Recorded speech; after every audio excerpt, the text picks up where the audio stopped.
បាទជំរាបសួរក៏ដូចជាសួស្តីថ្ងៃនេះខ្ញុំមកដល់ស្រែរបស់ខ្ញុំហើយគោលបំណងគឺមកតាមដានគឺជាស្រែមួយកន្លែងដែលខ្ញុំធ្លាប់ធ្វើវីដេអូបង្ហាញបងប្អូនតាំងពីដើមទីរៀងមកគឺដោយប្រើប្រាស់វិធីសាស្ត្រប្រុសស្រូវផលិតទឹកជ្រៅហើយមួយវិញទៀតហ្នឹងគឺប្រើពូជ160គីឡូក្រាមក្នុងទំហំផ្ទៃដី1ហិកតាហើយជាពូជប្រភេទ5451មកទល់នឹងពេលនេះគឺវាមានអាយុ65ទៅ67ថ្ងៃ75ទៅ77ថ្ងៃហើយមូលហេតុអីបានជាខ្ញុំថាបែបនេះគឺដោយសារតែអញ្ចេះយើងចាប់ផ្ដើមព្រោះពូជនៅថ្ងៃទី30ខែ11ឆ្នាំ2025បន្ទាប់មកមកទល់នឹងថ្ងៃដែលខ្ញុំកំពុងតែធ្វើវីដេអូនេះគឺជាថ្ងៃទី15ខែ2ឆ្នាំ2026បើគិតជាខែវាបាន2ខែកន្លះតែបើគិតជាចំនួនថ្ងៃវិញគឺវាត្រូវ2ខែកន្លះបើយើងគិតថា30ថ្ងៃស្មើគឺវា75ថ្ងៃប៉ុន្តែនេះវាចូល77ថ្ងៃហើយពីព្រោះដោយសារតែខែ12និងខែ1វាដាច់31អញ្ចឹងវាយើងបូកថែម2ថ្ងៃទៀតដើម្បីរកចំនួនថ្ងៃជាក់លាក់ហើយដល់ហើយវា77ថ្ងៃស្រូវនេះវាអាយុ3ខែច្រូតអញ្ចឹងយើងគិតថាវានៅខ្វះតែកន្លះខែអីទៀតទេគឺបានច្រូតហើយហ្នឹងហើយយើងនិយាយថាក្នុងរង្វង់ប៉ុណ្្នឹងចុះវាមិនទៀងទាត់ទេដោយសារតែកន្លងមកគឺវាឆ្លងកាត់តិចប្រមាណវគ្គដែរហើយពេលវេលាដែលចុះតិចសីតុណ្ហភាពដែលចុះតិចនឹងហើយដែលជាហេតុធ្វើឲ្យស្រូវហ្នឹងគឺវាពជាពេលនៅក្នុងការលូតលាស់រាល់ការពជាពេលរបស់វាក៏រុញអាយុកាលរបស់ស្រូវហ្នឹងទៅឲ្យដល់ថ្ងៃប្រមូលផលហ្នឹងវាអាចលំអៀងគ្នាខ្លះតែជាបទពិសោធន៍ដែលខ្ញុំតែងតែអង្កេតឃើញនៅពេលខ្លះហើយអាកាសធាតុចុះតិចវាពជាពេលស្រូវក្នុងការបែកគុំក្នុងការលូតលាស់ដើមក្នុងការចេញគួរក៏ពិតមែនក៏ប៉ុន្តែបន្ទាប់ពីស្រូវបានចេញគួរទៅមុខហូរហែរហូតហើយគឺវាមានន័យថាល្បឿននៃការវិវត្តកគួរហ្នឹងវាហាក់ដូចជាលឿនទៅវិញដល់ពេលវាលឿនអញ្ចឹងទៅសមស្របជាមួយកំឡុងពេលអាកាសធាតុវាកំពុងតែល្អនៅក្នុងកំឡុងពេលនេះទៀតគឺវាធ្វើឲ្យការវិវត្តរបស់គួរស្រូវហ្នឹងឆាប់ដាក់ទឹកដោះហើយក៏ឆាប់ទុំវារុញពេលវេលាឲ្យយើងត្រៀមប្រមូលផលត្រៀមច្រូតហ្នឹងគឺវាអត់ទៅណាចាក់ឆ្ងាយពីក្នុងរង្វង់90ថ្ងៃទេយ៉ាងយូរណាស់93ថ្ងៃឬក៏95ថ្ងៃទៅតាមស្រែជាក់ស្ដែងណាហ្នឹងហើយអ្វីដែលចង់បង្ហាញនៅពេលនេះគឺស្រូវខ្ញុំវាចេញស្រស់អស់ហើយកន្លែងណាចេញមុនទៅគឺវាអោនសំយ៉ុងខ្លះហើយខ្ញុំនឹងស៊ូមឲ្យមើលកន្លែងឆ្ងាយខ្ញុំខ្ជិលដើររុកហ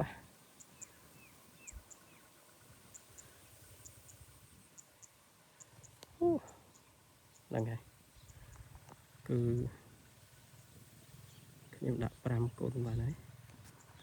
នេះប្លង់នេះកដាលដែរអាចមើលក្នុងវីដេអូហ្នឹង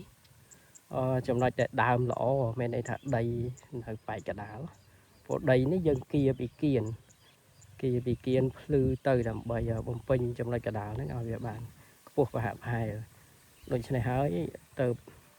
អាប្លង់គៀនភ្លឺនេះហាក់ដូចជាអត់សូវល្អទេទាំងដងដើមទាំងកគូប៉ុន្តែវាមិនមែនជាអត់ខ្លាំងទេដោយសារអ្វីដោយសារនៅក្នុងកំឡុងពេលបាជី ក្នុងកំឡុងពេលប្រើប្រាស់ជីគឺយើងលួចថែមឲ្យវាមូលហេតុអីបានយើងធ្វើបែបហ្នឹងគឺវាជាវិធីសាស្ត្រមួយជួយសង្គ្រោះណាជួយឲ្យអាផ្នែកដែលលូតលាស់ចាញ់គេហ្នឹងដែលថាដីវា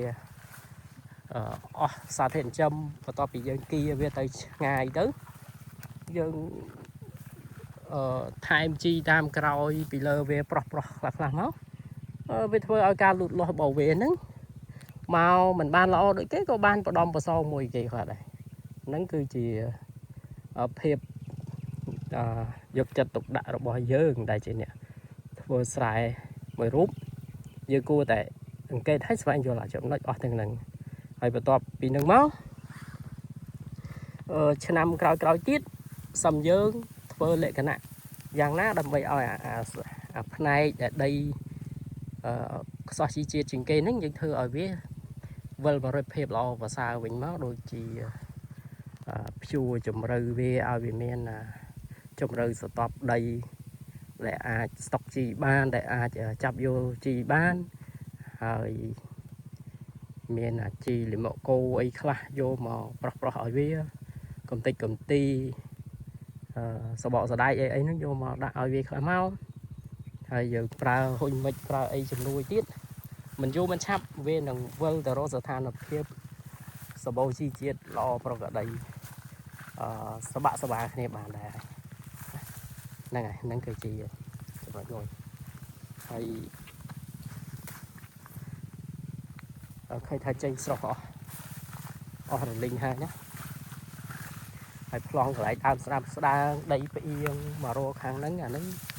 bom ôn chỉ bọt bị sao có chỉ thọp khởi chơi thà vì chân cú nó cười chân sát trên cây chừng này nó cứ rương sầm khăn là dừng trời tay một kệ hết vô chân được lại từ lời về tiền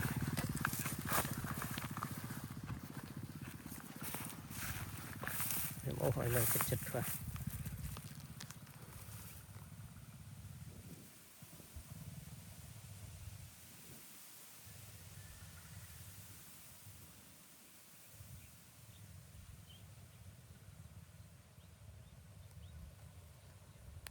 chân tôi lọp ở bên bông ôn này rồi tam đan video bọc nhóm cứ ban năng ngày ban tôi là bởi vì sao mày phải mà chấm nút lại về khác bọc ôn nơi đậm bòn xem những ở toàn bàn nó vót ở toàn bàn thơ tê hay chỉ biết hả cứ về thi sạp pro về thực chơi ấy đó ạ bóng ôn ảnh mà mới rồi khi nhom pra bút trầm tài một lần thế 2 nămនេះ ខ្ញុំ ប្រើ ជី តិច ទៀត ក្នុង ហិកតា អស់ យ៉ាង ច្រើន 4B ទេ ណា ហ្នឹង ហើយ ដោយសារ អី ដោយសារ ដី ខ្ញុំ វា ថ្មី អញ្ចឹង ជី ជាតិ ឬ ក៏ សារធាតុ ចិញ្ចឹម អី គឺ វា នៅ ល្អ ប្រសើរ អញ្ចឹង ខ្ញុំ មិន តន់ ចង់ បខំ ពេក ទេ ហើយ មួយ វិញ ទៀត គឺ ខ្ញុំ អាច ទុក ពូជ ខ្លួន ឯង ទាំង អស់ ស្រូវ នេះ ណា ដើម្បី យក ទៅ ប្រើ ប្រាស់ នៅ វគ្គ រដូវ ទឹក ដំឡើង ហើយ យើង ប្រើ ពូជ នេះ ទាំង អស់ ពី ព្រោះ វាអត់តាន់មានស្មៅទេស្មៅអាចមានមួយតួងដែលវាធ្លាប់រាយប៉ាយនៅលើផ្ទៃដីនេះស្រាប់ហើយមួយវិញទៀតគឺអត់មានពូជលាយអីមកជាមួយទេអញ្ចឹងក៏មានការតាក់អារម្មណ៍មានបងប្អូនមួយចំនួនសុំចែករំលែកពូជដែរតែវាជាអត់បានទេព្រោះយើងធ្វើនៅក្នុងទំហំតិចដីតែកន្លះហិកតាទេនេះអញ្ចឹងដើម្បីបានពូជយកទៅបបែកខ្លួនឯងបន្ថែមទៀតកាត់បន្ថយការចំណាយពីព្រោះអាហ្នឹងក៏វាជីបន្ទុកធ្ងន់ដែរ